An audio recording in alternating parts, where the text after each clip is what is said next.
kind of give your kind of what I think is your hard-hitting best stuff. I've been following you for a little while, actually. Cool. I should probably introduce you for everybody who doesn't know you. So you are known as the webinar genius, at least in my world you are. And what I can really gather from your stuff, I mean, you've helped a lot of people really to hit their first six-figure months, which is pretty exciting. And what I really get from your stuff is you're really just doing stuff that I would call common sense, which is helping people plug the holes that are already in their existing webinar funnel. I don't know if that's the right description. Are you cool with me using that as? Yeah, I mean, I don't know if you'd say genius or anything like that, but I definitely, I feel like my silver bullets for helping people is really looking at where the constraint is in their process and plugging those holes, as you said. So I'm more than fine using that. Yeah. Cool. I'm glad you like it. You just bought a house, obviously. Congratulations. So obviously it's a good sign of how things are going. Let me ask you, actually, let's start on that point, because you yourself did webinars for a really long ass time. I love that you didn't just you weren't one of those guys who claims to hit a home run right out of the gate. In fact, it was through repetition and a lot of failure that you learn this stuff. What are some of the areas you see people, like when you connect with clients who are running these webinar funnels, what are some of the things you see again and again where it feels like people are just leaving money on the table, holes that are really easy to plug in places that they could get dramatically better results if they just knew about them? Yeah, that's a good question, because I'm a big fan of like the 80-20 kind of thinking here, and sometimes it's even like 95-5. So if I had to give, I was just reviewing a client's webinar yesterday, actually, and kind of, I make a list of items that, okay, we could improve this, you could improve this, you could try this. But then I also do a second sweep in my mind is, okay, what are the 2 or 3 biggest things we could turn the screw, so to speak, that would make the biggest difference? Because there's a lot of little things you could tweak, right? So some of the biggest ones, if it's like a pitch a course type of webinar, let's just say, which is a little different than like a call to action to book a call or something. There's a little different setups, right? But in this particular case, this gal was selling a course. One of the biggest things, and I've made this mistake, and I've seen a lot of people make this mistake, is when it comes to their offer, like when they're actually making their offer at that point. So they've gone through the content. They have the people that are still there, are still interested in hearing the offer. They kind of go through it really quickly. Like they'll maybe spend 10 minutes on it, and they'll talk a lot of feature talk. They'll just talk about videos and PDFs and stuff, and they don't really do a good job of painting the after picture of what specifically that person's life is going to look like after they go through that program.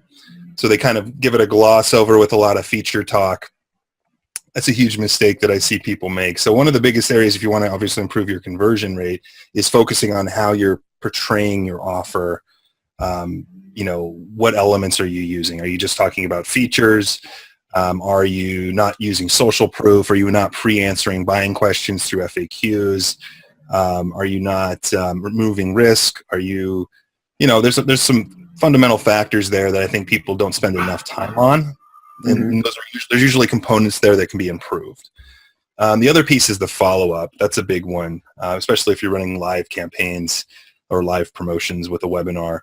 A lot of sales happen after the webinar is over. And so one of the biggest screws you can turn is actually beefing up your follow-up and having a strong plan there, because not everybody attends, and not every live webinar should even have like multi-segmentation, kind of like, oh, they dropped off before this point, let's send them this. That's a little bit of an overkill for a lot of people. So really having a weak follow-up is a big one too. So I would say those are 2 of the biggest. That is really interesting. One of the things that I never really thought about before you is actually just how much people are on the fence, and how many times you watched a webinar and you're considering it, but you close it and never see them again. Curious to know a little bit, totally different curveball for you here is, one of the things that I'm seeing personally is just like the webinar funnel has exploded onto Facebook, and as a result, there's a lot of people putting out a lot of low quality webinars that are kind of ruining it for the rest of us, if you will. What are you seeing in that space that you think will allow the kind of people who get it to be like continuously successful, and how do you kind of see that market changing? Yeah, you mean the competition just on the news feed, for example, on Facebook? Everyone's running a webinar and does stuff like that. Yeah. Yeah. I mean, that is a challenge, right? I mean, people, especially if you're a mass marketer, which I'm kind of not doing as much as I used to, like kind of, targeting beginners, wide umbrella, sort of scrolling their news feed. Oh, here's another webinar. So it is getting harder for those people to get people on, right? Like there's just more webinars and, all these beginners. I mean, there are new beginners coming on the market, but I don't think as fast as they're like seeing all these webinars. So yeah, I mean, it's getting harder, right? Show up rates are dropping, right? Considerably, particularly for live webinars. It used to be, much higher. Now it's getting, you're 15% from Facebook traffic sometimes for a live webinar. I've seen that before and stuff with people. So part of that is there's tactics you can do to improve that, using like bots and stuff like that, or other, tactics to get to increase that, which that has helped quite a bit. But it's also just there's more competition. You just have to be good. Like you have to really think about, the message you're putting out there and what that looks like, right? So having a big idea that really resonates with the right kind of person. Also, moving the webinar back the funnel a little bit too. I mean, like expecting people to just scroll a news feed, click on a webinar, sign up, watch it, and buy from you. I mean, there will be a percentage of people that can do that, and that still can work. It's just getting harder, particularly as PPC prices rise, and people are just more skeptical. So, moving that back a little bit in the customer journey isn't a bad idea either, right? So getting people, through, to opt in through your process, warm them up, have a little bit more organic. I know a lot of people are sprinkling in organic with automation now too, right? Like whether that's getting people in a Facebook group and doing regular organic trust building with these people, and those type of things. So I'm not sure if that answers your question, but I'm just saying it is getting harder. You definitely need to stand out more. It's not as easy as just flipping up an ad and running people to a webinar and selling a course on autopilot. That's getting more and more difficult all the time. So you definitely need to be able to stand out with a unique idea, something that's a unique mechanism that's interesting.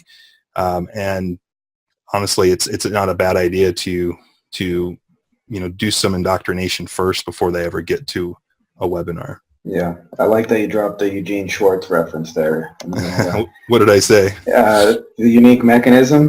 That usually means somebody's read Breakthrough Advertising, which is a fantastic book. I assume you've read it. Mm-hmm. Yeah, I mean, it's really amazing, actually, now that you kind of brought that up, how much of the perceived new media and webinar is still the same old copywriting of 100 years ago. So you mentioned some really interesting things, unique idea, big message. The bigger idea behind the webinar. Curious to know your thoughts. Like, how do you come up with a big idea behind your webinar, or even maybe not just you, but how do you help your clients who are struggling with that thing to kind of get clarity on how they can stand out from the noise? Because as you mentioned, it's getting a little tougher. Yeah, that is always a challenge, and it can be testing and things like that sometimes. That's a lot of times why right now I like to prefer working with people that already have something working, and then I just come in and we pour gas on the fire, right? Because it is hard to come up with that new hook or that new idea always with a new client, especially if it's a new webinar, it's a new offer. Sometimes you got to muddle along a little bit and try to test things, right? And figure it out. But so my preferred situation is, hey, they already have it working, let's ramp it up, right? Like that's just a lot easier to do than put a new idea on your back and sort of try to get it to go. But yeah, I mean, there's a lot of things, I mean, that you could potentially do to help them stand out.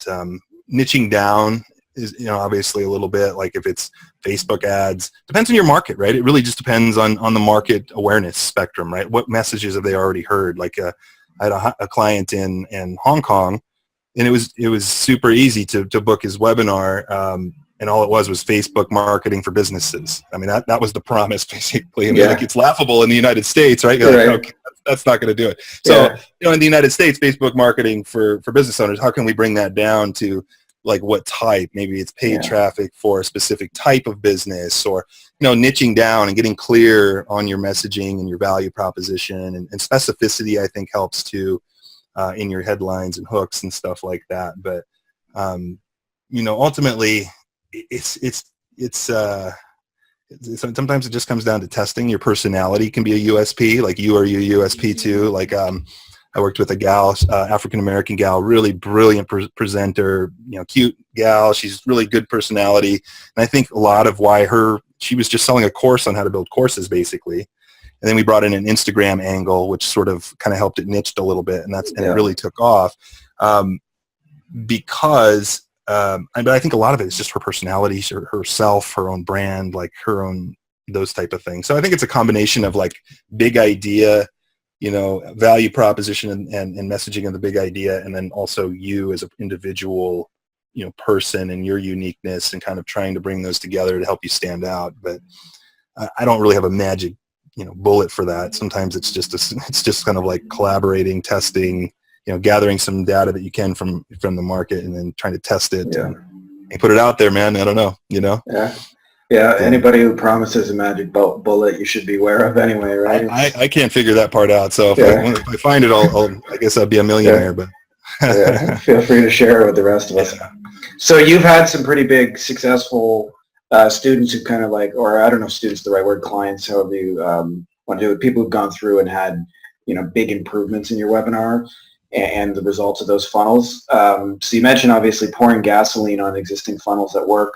What are some of the things like people can do just kind of high level that really speed up something that's working and make it happen a whole lot faster, quicker, better, with less mistakes? Yeah, I mean, a lot of it are the tweaks you make on both ends. So like obviously attendance rates are a big problem, right, for people. So if you can improve that, that's a huge thing. Part of that has to do with your messaging, whether you offer a replay or not. I'm talking live in this case. So like whether you offer a replay or not, your traffic source, obviously, messenger bots. I know that's a hot topic.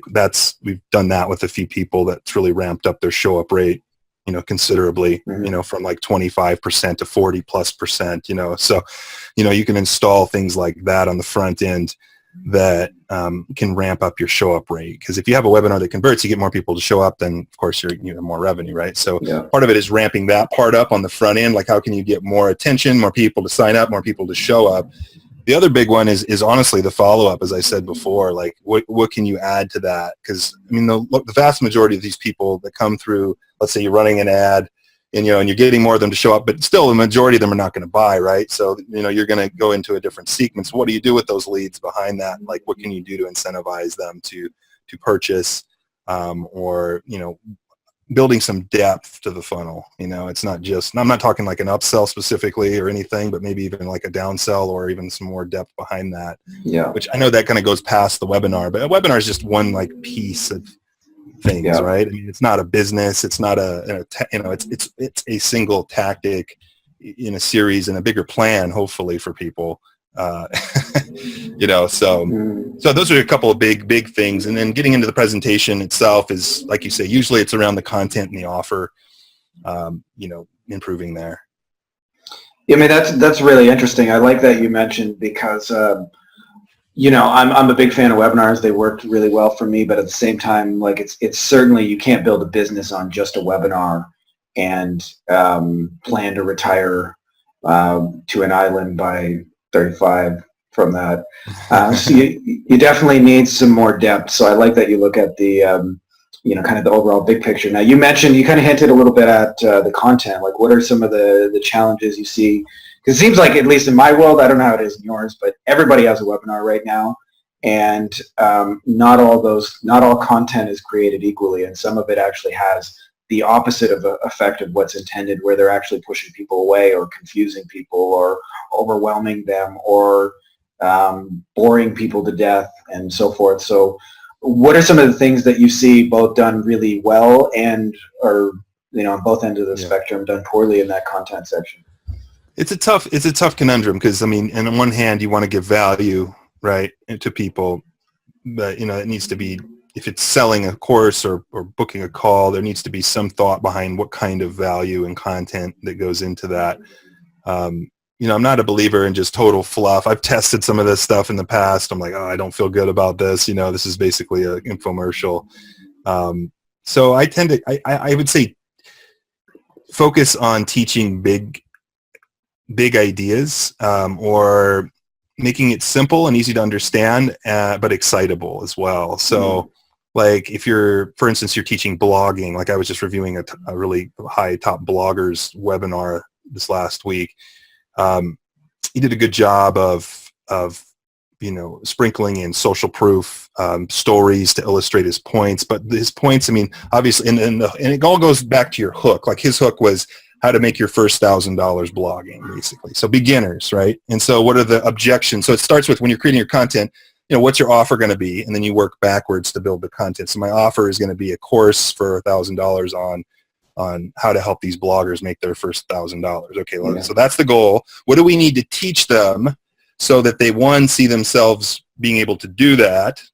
What do we need to teach them so that they're excited about the opportunity, and believe that they can do it? They believe it's a good opportunity for them, all of those things. So basically he did a really good job of like showing people how to get started and sort of painted the picture for them, like start on Medium, test some ideas, then bring it over to your own site, and here's a few ways to monetize. So he goes through all these factors that allows them to see what it's going to look like for them, and then of course sprinkles in stories of successful clients, goes over some monetization strategies so that people get excited, like holy crap, like I can see myself making $1,000 with blogging and affiliate marketing, or blogging and courses, or blogging and all these other elements. So so I hope that answers your question.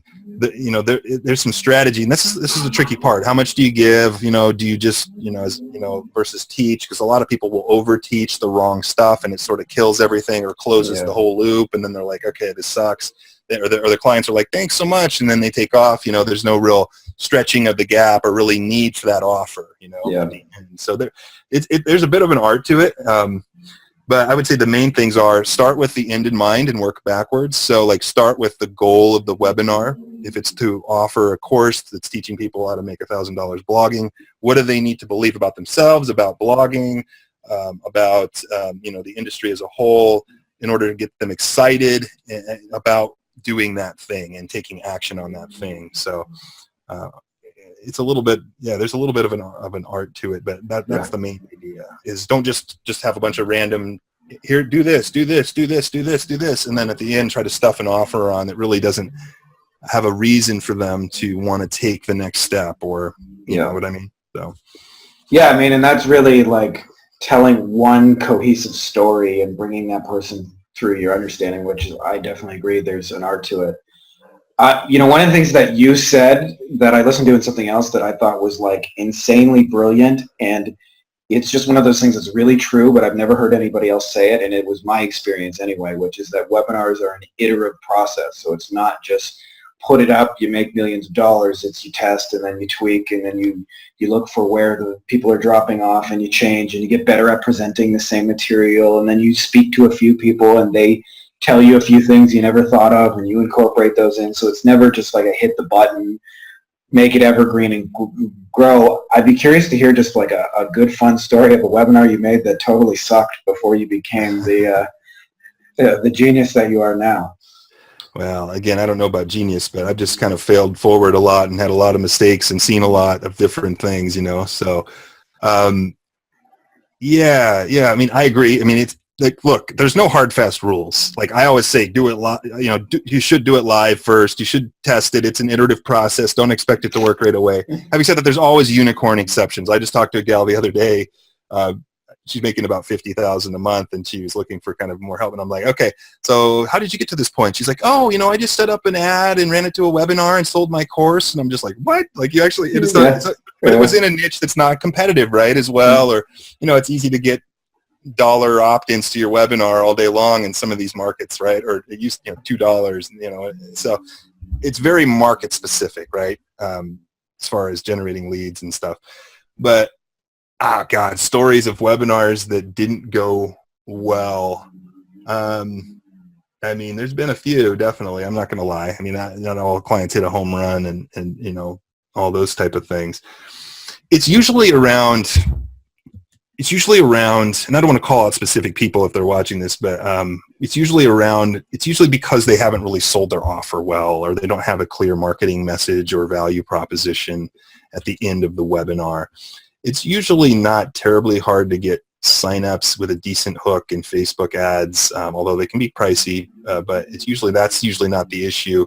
You can usually get a good, percentage of people to watch a decent webinar up until the hook. It's usually where it falls flat, obviously, is because the offer hasn't been refined or stated well, or it's just a shitty offer. I mean, people don't care about that they're on a webinar. They could give a shit that they're on a webinar. It's I have a problem, help me solve it. So hopefully the content is good, and then the offer, adds to that or gives them an incentive to jump to that. So, I mean, we had a couple of, I did one funnel. It was a high ticket funnel with a Facebook ads gal, and it just wasn't a good enough offer, and we didn't do a good enough job really getting that piece in place first before we started running traffic. And it wasn't selling. Like, she was able to book some calls and things like that, but it just wasn't selling. So, I mean, there's a few examples of that. A big one for high ticket funnels, which is what we did a lot more last year, is people just can't sell on the phone. Like, they haven't even got good at that. So what the hell? I mean, just a funnel is basically just an accelerator of something that's already working. And webinars just a leverage tool, like, for something that's already good. So, if your course positioning sucks or your offer sucks, whether that's a course, whether that's a phone call or an offer on the phone, you're just wasting more money in something that sucks. So. Except if you get on the phone, you're helping to hear no faster and more frequently. Right. Yeah. So I'm a big, I don't know. I'm kind of gone more into, like, the fundamental stuff, like, okay, like, if you got a new offer, a new something, let's go sell it even manually first, and then we can build a webinar and build stuff later. Because most people like to skip to the automation, in my opinion. Now, some people can make that work, and hey, there's no steadfast rule, but I'd say for 95% of people, if you go out and try to just, with a new offer, do a cold traffic and just try to run it straight to that, there's a good chance it's going to be a challenge for you. Yeah. And you're going to blow through money unless you got money, and you can just throw money at it and just test it that way. But, it's interesting. You're the second person to tell me that in a week, that, a lot of people try and dress up something, but then have just a really weak offer at the end of it that, people frankly don't want. And the market can be pretty ruthless on that. They don't care. Yeah. Hell yes or hell no comes very frequently in those scenarios. I'm curious to know, just before, I won't keep you too much longer because I know you got some cool stuff to do. Like, what are some of the things that you think really help somebody, or at least in the examples you've experienced, like, just really help somebody create a great offer? Like, what are some of the things you experience behind the big successes that you've had? Yeah, creating a big offer, or a good offer. Part of that is market research, obviously. I know that's kind of vanilla, like, no kidding kind of advice, but I think spending some time crafting your value proposition and also your messaging is big. Your pricing, taking a look at what's out there, talking with people on the phone, spending some time with people. If you have a list, surveys are sort of like, they can be hit or miss, but at least they give you some language and ideas to kind of work with. I think spending some time, and I'm not talking like forever, because I know people can sit there and analysis paralysis forever, but spending some time developing, the kind of the core elements of a good offer, right? So obviously the value proposition is the biggest. Who do you help and how do you help them? What problems of theirs that are urgent problems can you solve with your offer? How can you articulate that value proposition?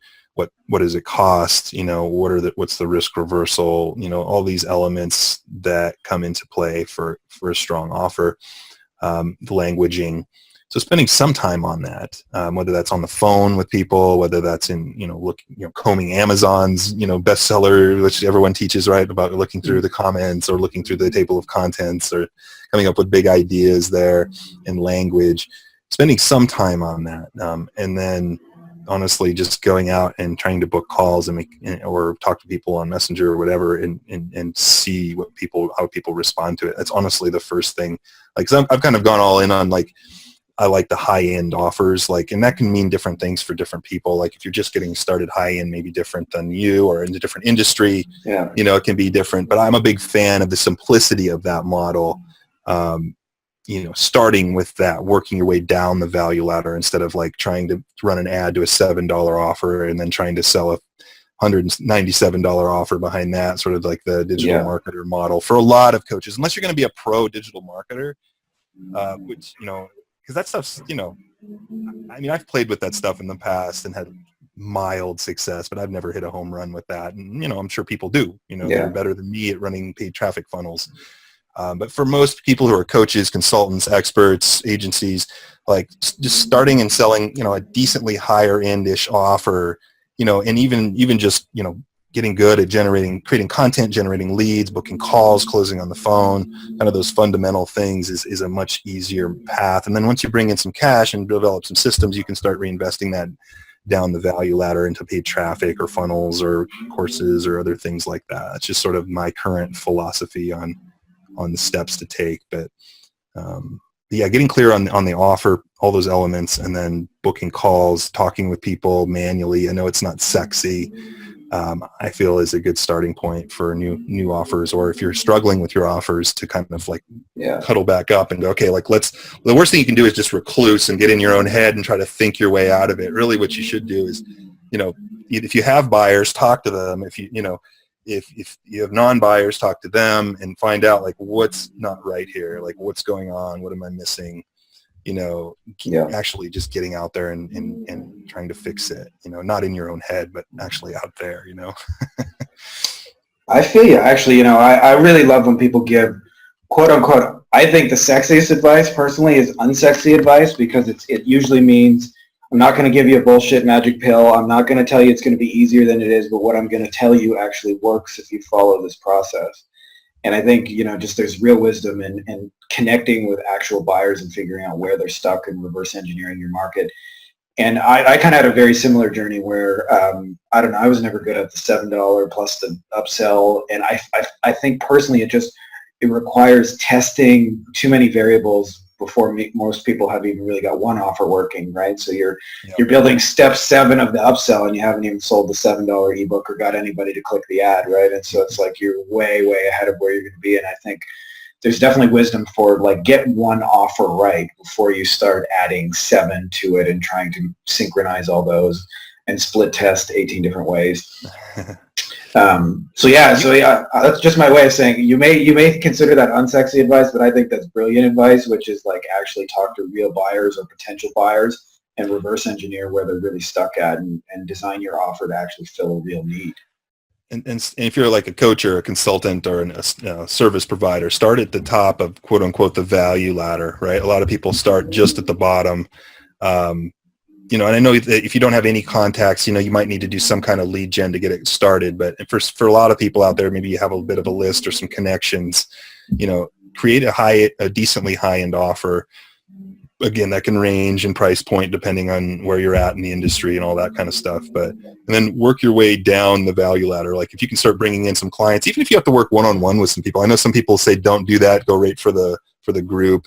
I don't currently believe that. Maybe I could be wrong, but I just feel like it's best to bring in some higher dollar clients, really get to know their problems, really get to develop and flush out your framework a little bit. Like, cause you should be sort of refining your own framework of how you take clients from point A to point B, get good at that. And then you can focus on, building your audience, lead gen, and then you can look to do some kind of group or course or something like that as you kind of go. But a lot of people have these delusions. I call them delusions of creating a course and selling it, but they have no distribution, right? They have no way of getting it out there, no lists, no partners, no, ad budgets. It's just like, oh, I'm just going to create a course and then go sell it. And then they don't make any money, and it's like, I think that's not the best path to take to start. I've definitely seen people create the course and then try and figure out the need and try and sell it, and they find out they're real good at creating courses that don't sell. Mm-hmm. Yeah. So do it manual first, and then you can do webinars and automation and stuff. And you can use webinars, fairly early, but just you'll need sources of traffic like partners, like partnership. I used to do a lot of partnership webinars where, you know, a JV webinar, so to speak, where we'd sell a course, and, you know, those would add, you know, 300 people a pop to my list, and, you know, make a few $1,000 here and there, and then you just kind of keep doing those. You start growing, you know. So there's ways to grow your audience with them, but I just feel like, you know, you need to have a longer term perspective in mind, like, you know, and a strategy beyond just, I'm going to create a webinar and all of a sudden magic leprechauns are going to pop out of the ground and fill my pockets full of money. You know, it just doesn't work that way. So just be willing to do the work and have a long game perspective, and, you know, continue to get better. And there's no magic bullets. Some people hit it out of the park right away. There's always unicorn cases, but for most of us normal mortals, it's probably going to take some work to do. So just have that mindset, and you'll be less pissed off, I guess, as you fail. Because we all fail, right? A lot along the way. That's really too bad, though, because I was actually just working on creating a course for magic leprechauns to line everybody's pockets. Well, I'm sure that would sell. You know, it would probably sell. It's selling the Warrior Forum if you've ever visited that. You'd have Ty Lopez promoted or something like that. Yeah, totally. I actually got a couple friends who know Ty, so it's probably So, John, I actually really love when people don't give the magic bullet promise, it's going to be easy, and really tell it like it is. So I think this has actually been really amazing. For somebody who is listened to this, realized, hey, I have some leaky holes in your webinar funnel, because you probably do. And they've got some traction, they've got an offer working, and you're the guy they need to start paying attention to. What do you got for them? How do they find out more about you? What's next? Yeah, you can just go to jonschumacher.com. I don't know if this is video or audio, but Jon is my first name, Jon, Jon, Schumacher, SCHUMACHER.com. I have a lot of free resources on there.